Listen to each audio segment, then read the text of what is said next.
Marquez Callaway, 4-star athlete from Warner Robins High School in Georgia, 6'2", 177 pounds. This both seems like he's a developmental kid, but he's kind of explosive enough that I think it seems like he can make an immediate impact.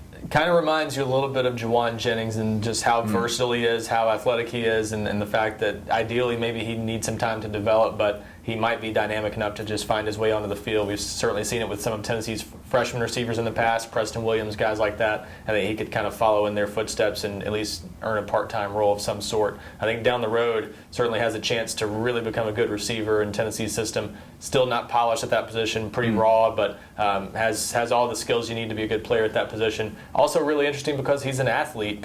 He's rated as an athlete by our analysts, and a lot of people that I've talked with, high school, college coaches, analysts, they think he might have as much or more upside as a cornerback than as a receiver. So that's interesting, too. If for some reason things didn't work out on offense, he could always play in the secondary. But I think Tennessee sees him as a receiver, and that's where he'll start out this season. Is that kind of a roster situation, too, just because it does seem like there's still more depth? There's certainly more depth at cornerback than there is at receiver. Is this sort of...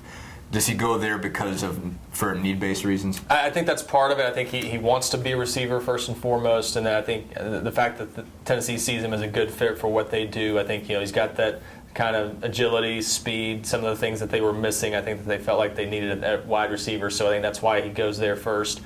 Maybe has a little more upside down the road as a corner, but really inexperienced at that position. So he'd be a bit of a project, even if they tried to play him there and would need some time to develop. But certainly at receiver, I think he's got a little bit more immediate path to playing time, and that's certainly, along with his desire to play there, is one of the reasons he'll start there.